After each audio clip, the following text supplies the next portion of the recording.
We had a bunch several years ago. We gave them shots like this, more on the neck, and I'll bet you a third of them developed a lump. And I didn't know what the deal was there. One of two things. Did they ever abscess, break open? No, they never did. It's just reaction to the vaccine. Like, if you get a COVID, lymph nodes swell up, that's reaction to the vaccine. Okay. And it isn't all bad. Will that spur more antibodies or different antibodies, their own system of a different sort? Kind of a dumb. It may be more cell-mediated immunity than cellular. Do you market your calves through a buyer, or do you haul them to Billings? Well, I've been hauling them to Billings, and this last year, I tried to get a gal to take them. The problem is we don't quite have a pot load. Right, and that is... It's a big deal. Yes, it is. And I need more grass in order to make a pot load. Come on, baby. And to get more grass, you need more money. Yeah. And cows maybe ain't the way to do it. Well, yeah, you know that going into it, right? One of the issues, she'll take her cattle. God dang it. What's that? She'll take her cattle. She just needs to fill a load, which is, tough to do. But really, I like her. But one of the things I want to also do is try to get a premium out of these guys by, having all natural, that kind of stuff, and you can do that. The problem is, they're the wrong color. So we're seriously thinking about getting some black bulls. And you see the disposition of our cattle.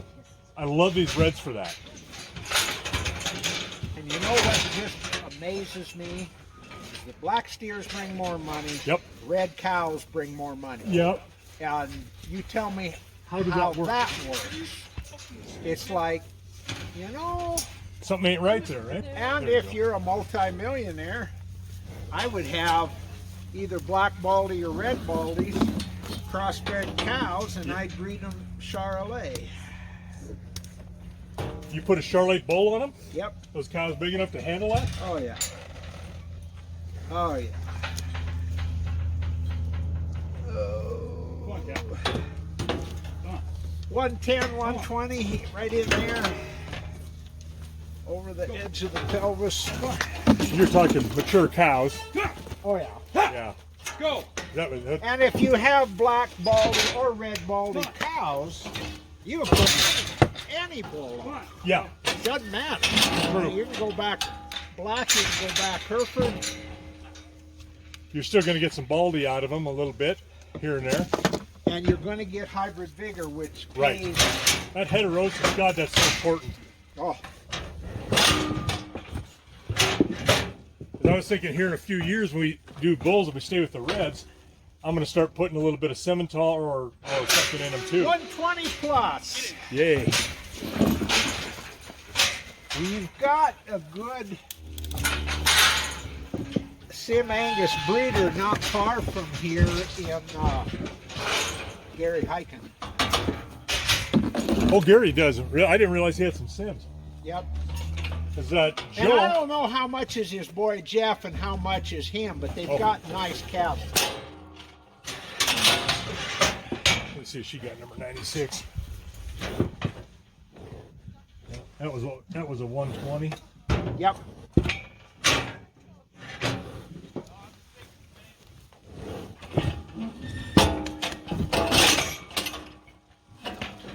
Yeah, and every damn dime counts. Really, every penny counts. And you're trying to get as much efficiency out of them as you can. 120. 70. Yeah, it kind of. That adds up. Oh boy. So you're trying to do as much as you can. And with as little input as you can. Yes. And I love these reds. I love their docility. The heat issue. This is another big cow. Well, a great big cow like this could have 140 pounds. I'm Yeah. not saying they should. Right. I try to put some ego aside and ask. I know it ain't easy, is it? Now I'm supposed to believe him. The tooth fairy too? Are you seeing anything on our cows when you look at them that we're not doing right or could be doing better? Well,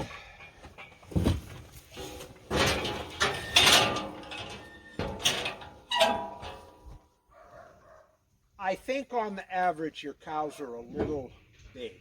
Yeah. I think on the average they may be a little fat, but that now is a good time to go through the winter. Right. A cow that's too fat lays that fat down over 120. 80. I don't usually have anything to say to somebody about cows being too heavy, but they will raise a bigger calf, they will breed back better. There's a lot of advantages, and I wouldn't get in a great big hurry to change what you're doing there. I know I've got some large frame cows and they're not quite as efficient. I get that. Yeah, my original thought to that was... The other thing that nobody ever talks about, there's a surface volume ratio. The bigger an animal is, the less surface area per unit of volume. Sure. So a small cow has more hide and loses heat faster in the wintertime. Oh. And so a big cow actually will get by in the winter better. Okay. I didn't know that. I didn't know that. So you learn stuff. 110, 120. And there isn't quite the difference in cows, but if we do surgery on a Chihuahua, Yeah. and say a German Shepherd with no hair coat, Yeah. the Chihuahua will lose 10 degrees in temperature on the table. Just that body. Just right in there. Wow. Because he has so much more surface. Now, there's a hell of a difference between a 10-pound dog and a 100-pound dog versus a 800-pound cow and a 1,200-pound cow. But it's getting into heterosis, crossbreeding. It takes more pasture, it takes more management. It ain't all easy. Especially if you go with a three-way cross. With a three-way? With a three-way. Black baldy cows bred, Charolais bred, Simmental, something like that. You all of a sudden, you need more pasturage, more management, this kind of thing. And so maybe a person should... Now why is that? Why are you using... Because if you start with red cows... Oh, you mean as a numbers to get them? Oh, okay, yeah. Not the efficiency or inefficiency of the heterosis. No. Yeah, okay. I'm thinking I wasn't confused. Getting your breeding program done the way you want it done. Yeah, without having a big disruption in volume of Right. calves that you're going to have. We had a lot of black baldies when I was growing up. When I was a little kid, of course, everybody had Herefords. I'd like to be able to get a premium on these reds, but hell, the Black Angus Association has done such a brilliant job of marketing that it's hard to break that. It's either That's why there's black Simmental, and now there's black Charolais. Oh, are there really? No kidding. Predominantly black hide on a Charolais. Man, that's changing a breed, isn't it? Kathy and I just got back from Illinois, and our son's in St. Louis, our daughter's in Illinois, and one night on the TV there was an ad for dry cow.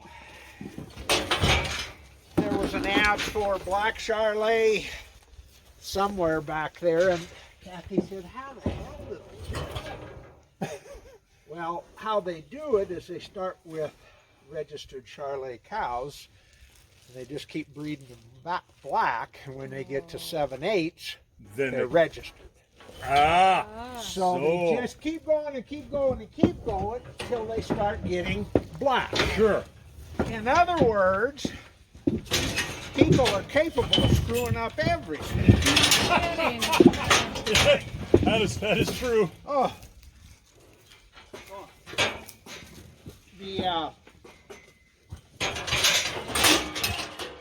I think it's asinine to separate red Angus from black Angus. Yeah. I think it should be Angus. The carcass traits are the same, Well, or it's very, very close. there are reds that would help blacks, Yeah. and vice versa. And I did hear something. I was talking. Oh, actually, it was a classmate of mine who worked for Dr. Dan Thompson. I said, I think they're line bleeding or close breeding so much in the Angus, they're getting to be a problem. Oh. They're generating problems. And he said, did you know that the Angus breed can be traced back to 7 bulls?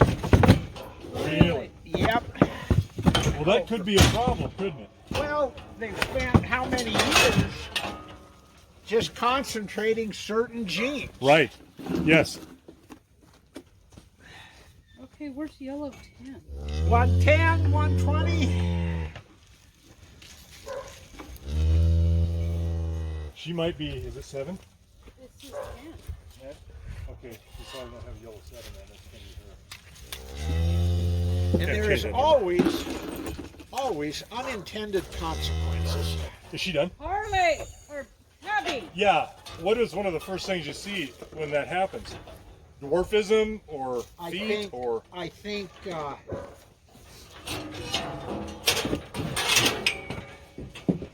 Come on, honey. I think one thing that's showing up is an immune system that maybe isn't as capable as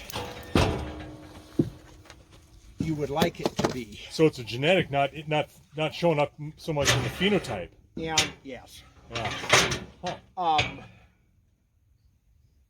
And depending on who you talk to, maybe bad feet, I don't know. Yeah. But, and most people don't know this because most people aren't in the Holstein business. But the Holstein, there is a gene associated with high milk production that causes early embryonic death. Oh. Ooh. So if you talk to people or read about Holsteins, one of the biggest problems they have is getting them pregnant 120 plus and keeping them pregnant. And a lot of it is because of this gene association. I mean, they bred and bred and bred and bred and bred for more milk production. Now all of a sudden, they can't keep pregnant. Now the breed is going, you know, I'm just going to check out. We've had enough. Wow. And who knows if a similar sort of thing will come 110 in beef cattle, Right. you know, and maybe not embryonic death, but Something else. Yeah. Yeah. Now, Okay. is she old? She's 11 or 12. 11 years old. Now, do you keep your heifers? Yes. She would be, because she's a little thinner, a good one to run with the heifers. She'll get more feed. She'll teach the heifers how to go through a gate, not to be afraid of people showing up. If you feed the heifers yourself, Yeah. I mean. Yeah. Huh. So she's kind of a damn mascot, is what she is. Get back. Come on, back. Back. Ears. God damn it. Back yourself up. She said, no, I don't Back do up. back. Back up. I don't want you to get hip locked in there. There we go. Huh. That's interesting because we've never done that, or we've ran, Well, you something- wouldn't have to do it all winter, but she'll pick up. She'll keep the heifers calm. Yeah. She'll teach them if you open a gate to go to the gate to go through. The people showing up aren't bad. Kinda bad, yeah. Oh yeah, you can't keep her away from you. How long have you been in the Reds? At least 20. 20 plus, 25. 25. Yeah. So we gotta go over and look over that pasture and see if we can find her. Yeah. Last year we had a nice butcher steer butchered, but not by us. But you found it? Well, we found the Remnants. paunch. Found the paunch and the head. And With a tag attached to the head. yeah. Well, tag was right around. No, I never did find the tag. Come here, boys. Never Let's did go find the get a tag, but small head or yearling, and then no lower legs. I found the legs, but not lower legs, but nothing else. No pelvis, no ribs, no hide. So do you think it's the Hutterites? No, I don't think so. No, I would think it was some hunters that have they live in Billings. The suspicion I have is they live in Billings, but they come up here and hunt on everybody because they always have and never get permission. And I think and they hunt that area, but I don't know that for fact, Right. Well, are you interested in some soup? Some tortilla soup? I think I'm going to pass. It's just after 12:30. Hmm. I got a full afternoon. I appreciate it.